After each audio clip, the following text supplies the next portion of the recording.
Assalamualaikum warahmatullahi wabarakatuh. Nama saya Raisa Livia Mubarak Lubis dari Fakultas Kedokteran Universitas Muhammadiyah Sumatera Utara. Pada hari ini saya akan menjelaskan mengenai kelistrikan pada sel. Sel merupakan unit struktural, fungsional, dan biologis dasar dari semua organisme yang dikenal. Sel adalah unit kehidupan terkecil. Seperti yang kita tahu bahwa sel itu berperan sebagai penyusun jaringan, makanya sel itu disebut dengan bahan penyusun kehidupan. Nah, pada sel itu ada sebuah membran yang berfungsi untuk memisahkan sel dari lingkungan luarnya. Jadi lingkungan dalam sel dan lingkungan luar sel itu dipisahkan oleh membran yang disebut dengan membran plasma atau membran sel. Sekarang kita masuk dengan kelistrikan dalam sel atau yang biasa disebut dengan biolistrik. Pada manusia itu di dalam tubuhnya itu mengandung listrik yang berfungsi untuk mengendalikan dan mengoperasikan saraf, otot, dan berbagai organ yang ada di dalam tubuh manusia. Jadi di dalam tubuh manusia itu ada kandungan listriknya.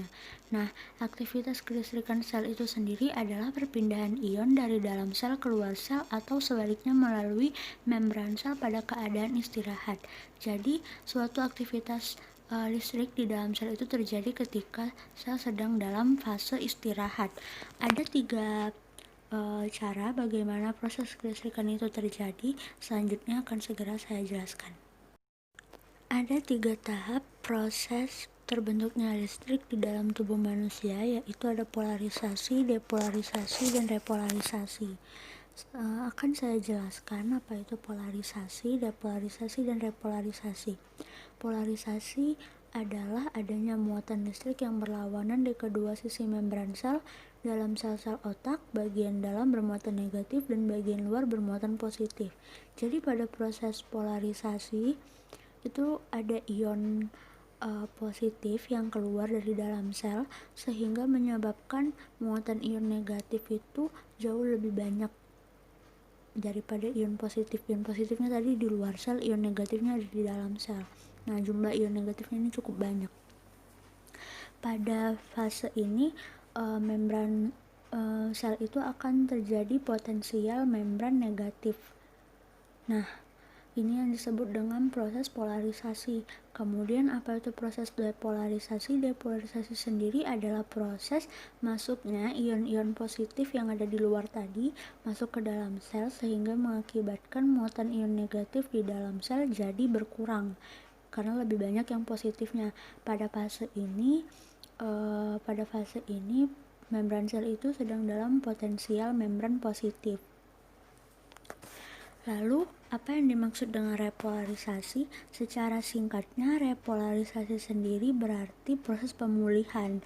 Jadi, suatu sel itu ketika dia sudah melakukan proses polarisasi dan depolarisasi, dia harus memulihkan dirinya kembali agar dapat membentuk proses polarisasi dan depolarisasi kembali.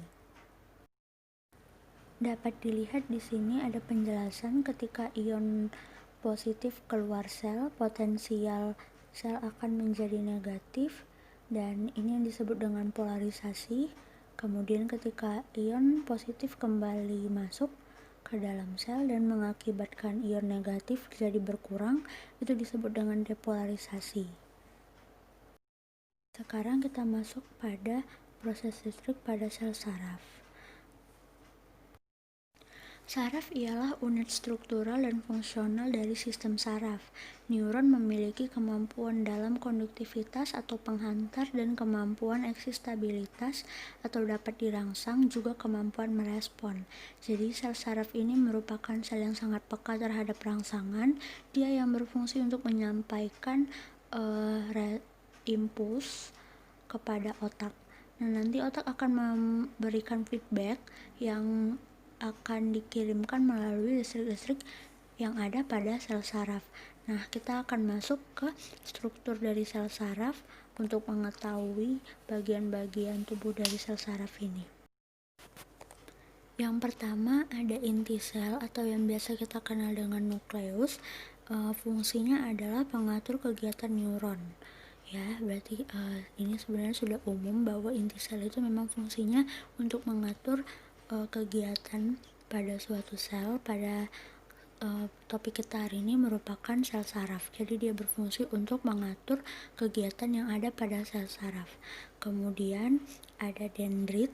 Dendrit itu pada gambar ini dapat kita lihat merupakan cabang-cabang pendek tempat impuls saraf masuk ke bagian sel. Nah, jadi si dendrit ini berfungsi untuk menerima dan mengantarkan rangsangan ke badan sel. Nah, sekarang kita lihat badan selnya. Badan sel itu adalah tempat melekatnya akson dan dendrit. Nah, dia juga berfungsi menerima impuls dari dendrit untuk disalurkan ke neurit atau akson. Sekarang kita masuk ke akson, dapat dilihat di situ akson. Nah, akson ini dia menerima impuls atau rangsangan yang dikirimkan oleh dendrit ke badan sel, dari badan sel ke akson. Nanti dia yang akan menyerahkan rangsangan ini ke sel-sel saraf yang lainnya. Sekarang kita masuk ke selubung mielin atau lapisan mielin. Jadi lapisan mielin ini bersifat isolator, dia berfungsi untuk melindungi neurit.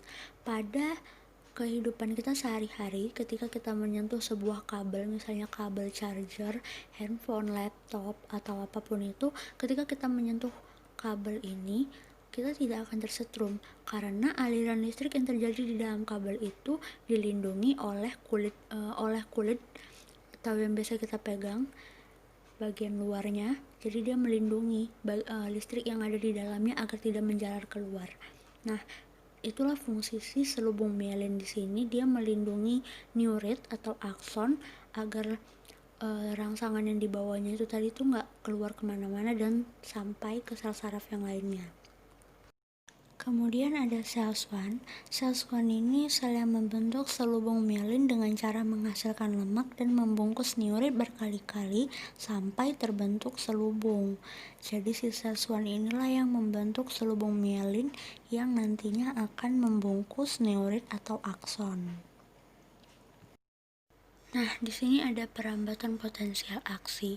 Jadi membran saraf otot akan mendapat rangsangan yang mencapai nilai ambang, kemudian dia akan menimbulkan potensial aksi.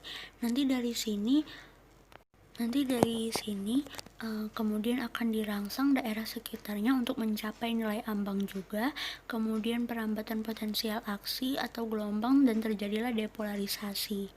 Nah, setelah depolarisasi ini akan terjadi proses repolarisasi untuk memulihkan kembali sel tersebut agar dapat memulai proses-proses repolarisasi dan depolarisasi kembali. Sekian penjelasan dari saya mengenai kelistrikan pada sel. Semoga ilmu ini dapat bermanfaat bagi kita semua. Untuk kesalahan yang saya lakukan, saya mohon maaf. Wassalamualaikum warahmatullahi wabarakatuh.